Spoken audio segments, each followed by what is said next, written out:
All right, so we're going to look at this classwork section right here. And the question that's popping up here at the bottom says, use these to answer the following question. And the question is this right here. Find the rate of change or slope of a linear function. And the first thing that should come to mind is, well, what the heck is that? What are you talking about? I've never seen that before. I don't know what you're saying to me. Well, you know, but you don't know. You don't know this terminology because they changed it on you. Here's what we did before. Let's go up here with this problem right here. I gave you a series of dots. So this, from our experience so far, is simply dots. This is a sequence. I can put this information into a table.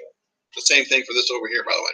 So my recommendation would be, if I give you a graph, is to try and take those dots, those data, and put it into a table.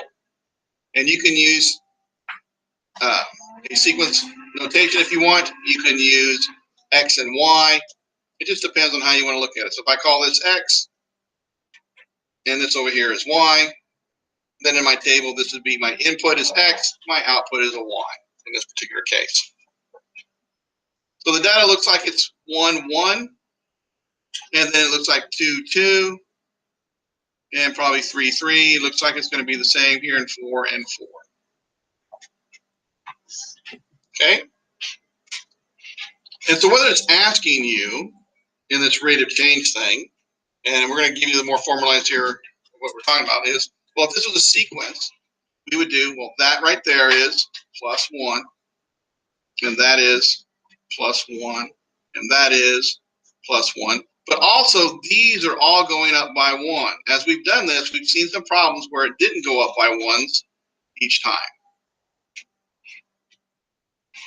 So when they talk about this thing called a rate of change, and in this case, I use the variables a, x, and y. So a rate of change is how fast is these dots changing. Well, a dot goes from one to the other. Two things are changing, the x coordinate and the y coordinate. So the rate of change, we write it as this symbol right here. The change, this little triangle thing, is called the change in the y over the change in the x. And I'll write that out. The change in the y values over the change in the x values. Okay? That's what this symbol means. And we will use this symbol quite often. It's change in the y's over the change in the x's. So in this first problem over here, based off of that, what would be the change in the y's divided by the change in the x's? Well, it's literally asking you, what is this number right here? Well, this is a plus 1 in the y's, and the x's is also a plus 1 because it's consistent. It's the same value each time. It has to be the same each time. So that is a fraction 1 over 1. So we can say that the rate of change of this data, these points, is 1. Or 1 over 1. That's what the rate of change is. And the rate of change is usually reserved for this concept of this thing called a slope. And here's how you know which way to use it. Rate of change is mostly used in real world scenarios. A rate of change is how they will describe this concept here called the slope in the real world. Slope is actually used for mathematical algebra, graphing, things like that. So it's actually, and it refers to the steepness of your graph or your line in this case. So the slope is how steep it is. Steepness of your line. Because we're looking at linear functions. So the rate of change is basically the slope. It's another name for it. Okay, you're going to see many names for the same thing today. We're looking at rate of changes and slopes. So how I can do this is I can come over here, put the data into a table. It's linear. All these are linear, so it's going to have a common difference. But you want to step the common, find the common difference, and you want to see how much it steps on the top also. The change in the y's over the change in the x's. With that, this all becomes fairly easy. For example, here's this one. This right here is plus 2, but this is plus 4. From here to here is plus 1. From here to here is plus 2. Now, if this is linear, which I've told you it is, then the rate of change must be the same no matter where I'm at. So what is this rate of change with this one? So the change in the y over the change in the x, this one is a 2 over 4. This one is a 1 over 2. And we can see clearly that those are in the same value. Change in the y over the change in the x. So it's 1/2. And you always want to give me the rate of change in the least, in the reduced form. Does that work on this one? No. That is a -5. That is a -5. These are +1, +1. So the rate of change for this line is a -5 over 1. Or you can just write -5.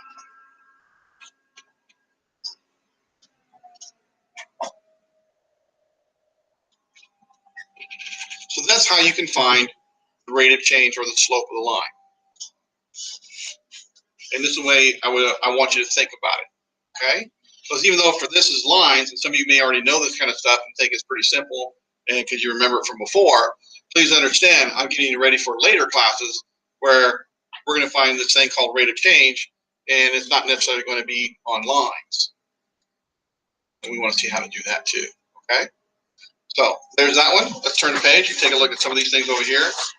We'll do a couple of these and see what he has to say here. Critique the sample solution provided. Do you agree or disagree with the reasoning of the sample solution? Justify your response. John says the rate of change or slope is 1 because the x-axis is counting by ones. And so the question is, do we agree with that statement? And the answer would be, no, that's not how we determine rate of change. Rate of change is the change in the y values in relation to the change in the x values. He only talked about just the x-axis went by 1, so it must be a slope of 1. And we don't do it that way. Okay? That would be just, in this particular, this is the same tables we had before for x's and y's. So 1, 2, 3, and 4, and 1, 2, 3. This is what we had before. So he's saying just because these are going by ones, that must be the rate of change is 1. And that's not the case. Comes down here in this one, John says the rate of change is -1 because the line goes down 1 box mark each time you move to the right. Okay, so this one is looking at another approach to finding it from a graph, and I'll show you that in a minute. So what he's talking about here is this. So if you look at the grid, we have this little grid mark going off in here. He's saying, well, it goes down 1 box. So if I do this little drawing that's grid in here, this is what he sees. Like that. He's saying we're at here, and it came down to this box over here, so we went down a box. So what he's using is another technique for finding the rate of change or slope from a graph. So the rate of change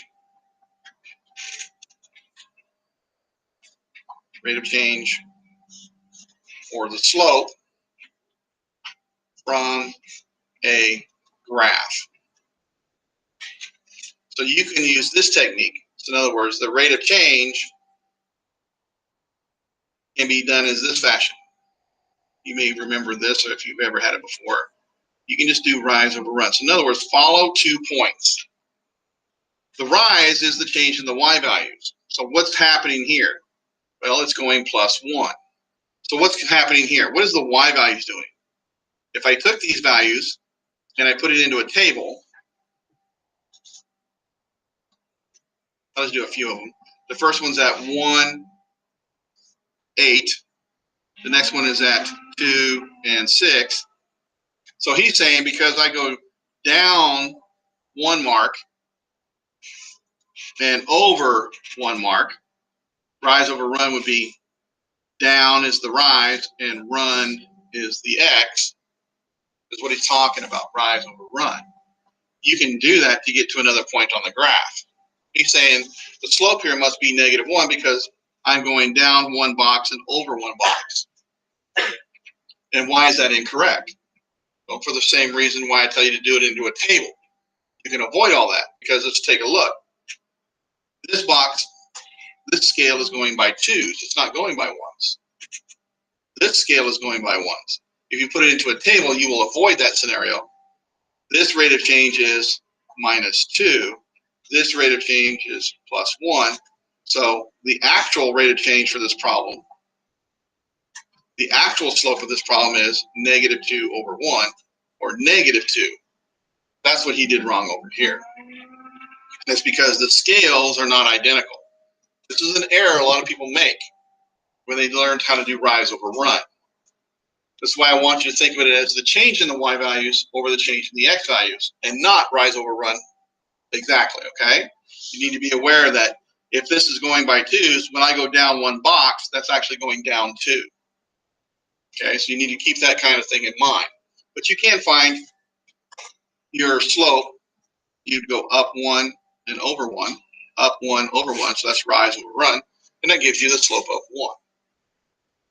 You can do it that way also.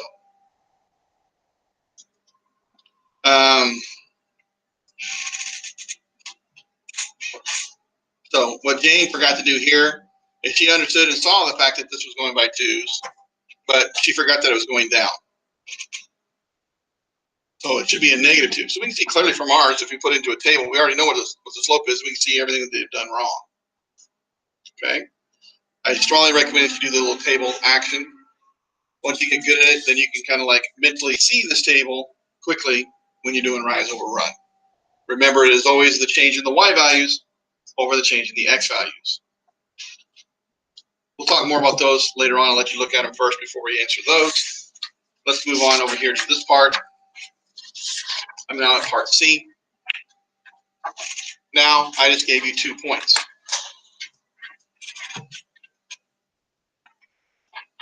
But is there anything different in this aspect? And the answer is no. It doesn't matter how many points you give me. If I know this is a line, what would be the average rate of change? Okay, the slope of this given data. I don't know that it's a line. I only know 2 points on my curve, whatever it happens to be. So if I connected them, I can see that this would be a line, like so. And so what would be the slope of this line? Well, I want to point out a couple things as we get to the answer here. I'm going to add some more stuff to this. So what do? Well, my recommendation would be simply to do this. Just put the data into a table real quick. It doesn't take much. You can do this point first if you want. So 1 and then 4. And this point is 3 and then 2. Would this have worked if I did it the other way around? Absolutely. The order in which you put the numbers in does not matter. Just make sure you put the x with the y. And then you could have put this point first and then this point second, and you still will get the same rate of change. And then what? What is this? Change in the y's would be -2. And this right here is +2. So my change in the y's over the change in the x's is a -2 over +2. And if I reduce that, I get -1. And there you go. Just to show you that you could have done it the other way too. Here's 3 and 2. Here's 1 and 4. +2, -2. And the only difference is now the negative went to the bottom. But in the final simplification, I still get -1 in both cases. So the rate of change, no matter which 2 points you choose, will be the same in whichever order you plug them into. What about this one over here?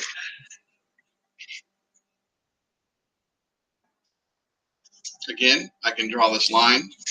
I can see it there, arrows on the ends. And I can put this into a table. I'm looking at 2, 3, and I'm blind now, I can't even read my own. 6, 5, it looks like.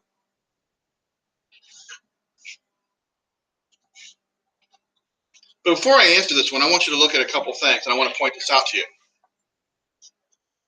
A lot of times people will do stuff and they don't do it this way and find the slopes, and then you won't either. You won't always make a table. You'll see this in your mind very quickly after you get used to this for a while, okay? But what people have a tendency to do wrong is they forget about the lines themselves. So if this is a line, you'll notice that when we read from left to right. You can see that this line is going downward.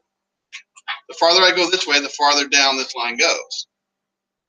Whereas this side, the farther I go from left to right, the higher the line gets. So knowing how these lines are laid out also leads to you understanding that this slope, this rate of change had to be negative, and this rate of change has to be positive. The line goes this way, the slope or the rate of change must be positive. This is a way that you can check to make sure you're doing your math right, so that you don't get numbers mixed up and things like that and get the wrong slope. Just because you did it right doesn't mean you plug it into a formula that you're going to do it right. This should give me a positive answer. If I do this work down here and I don't get a positive answer, then I know I've done something wrong. This is a way you can check your answer. This would be +2, this is +4, and so my rate of change for this problem is 2/4, but you need to reduce that fraction to 1/2. So you'll say that it has a slope of 1/2. And we can do some more down here if we needed to. Actually, I think we will. Let's move down here. So number 5 says to develop a rule. Well, we've already developed a rule. We already know how to do it. What are these things right here? Remember, subscripts just mean position. So if you see an x(1) and a y(1), that means these two things go together. When I graph a line, each of these points is an x and y coordinate point, has an x and a y.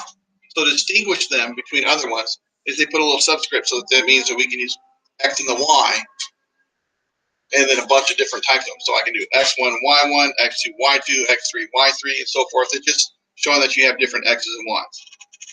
That's all the subscript means. So how do I find the slope of this? I've already showed you. How do I get from here to here? And I'll talk about that in a minute. And how do I get from here to here? Okay? Well, how did I get here from here to here? It's a line. It has a common difference, doesn't it? It was literally 2 minus 4. This one minus that one. Yes? So what is this one going to be? So my change in the y's over the change in the x's has to be this one minus that one. y2 minus y1. That's the common difference.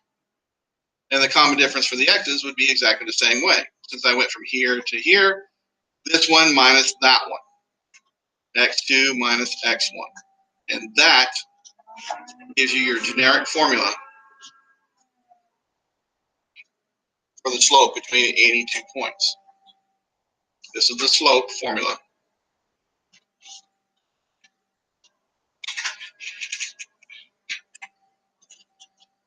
Between 2 points.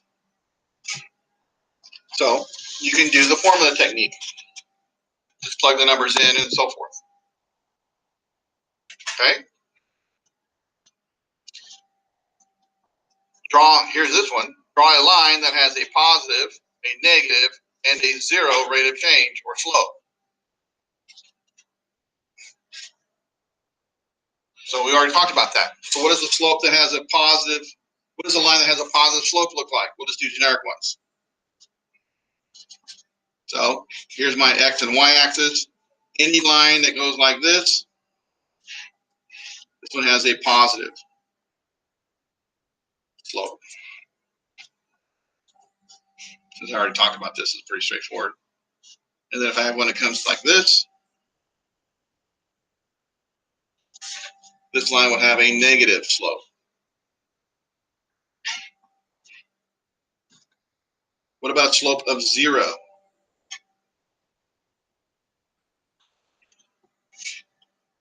The slope of 0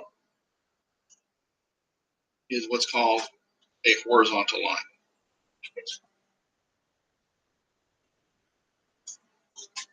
This will have a slope of 0. Horizontal lines. Now here's one they didn't even ask for. What's the other special line besides horizontal? Is what's called a vertical line.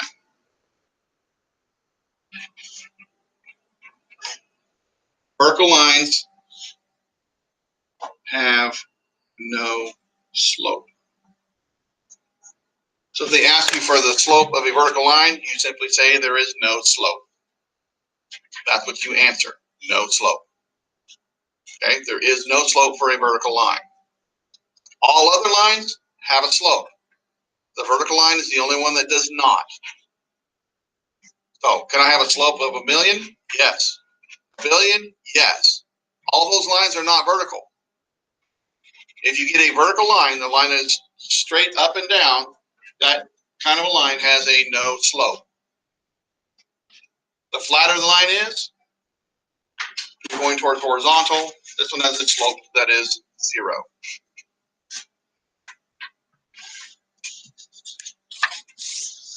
So, well, that's one more.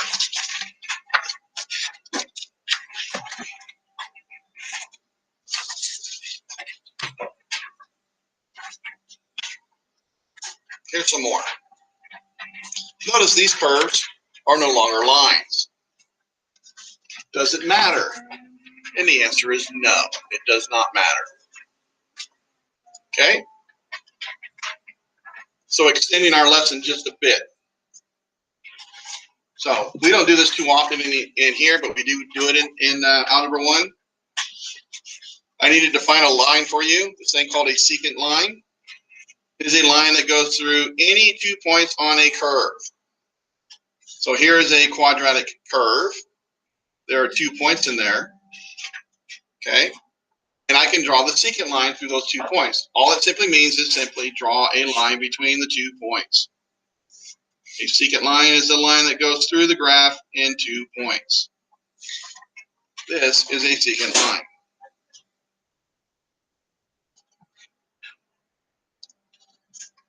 I've talked about the average rate of change. I told you it was basically a slope. I showed you how to find it. But the average rate of change on an interval is the slope of the secant. It's the slope of the secant line through the endpoints on the interval. So in other words, this would be the interval between here and here. So between 1 and 4, the slope, the average rate of change for this curve is the secant slope between those 2 points.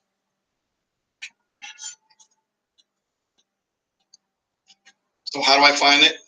Same way as you did it before. You can just make a quick table, plug in your points, 1 and 2, 4 and 5, and what is my change in the y over the change in the x? This is average rate of change right here, and you simply find plus 3,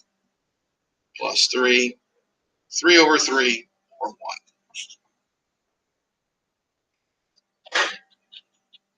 This is an average. I use this example all the time when I talk about the average rate of change. Imagine you're going on a trip from your house to the coast. Let's say it takes, just ballparking easy numbers, it's 300 miles away. And it takes you 5 hours to get there. I know it doesn't, but just going with the easy numbers here. So if I'm going on a trip that's 300 miles and it takes me 5 hours to get there, Remember our distance formula is the distance equals the rate times the time. So the distance I traveled is 300 miles. And it takes me 5 hours to get there. How fast am I going? What is my rate? Well, I can divide by 5 and I get a rate that is 60. When you do this kind of a concept, this right here is how fast is your average rate of change. That's what this number is when you found it back in grade school. This was an average. This was not how fast you were going. When you leave your driveway, do you go instantly 60 miles per hour once you hit the gas pedal? No, you'd be squashed up in the back of your seat, like a little bug. You couldn't handle that kind of force. You're not going 60 miles an hour the whole entire time. There's stop signs and things that are along the way. This is an average. That means sometimes you're going faster than 60, sometimes you're going slower than 60. But on average, that's your average rate of change. That's what it means.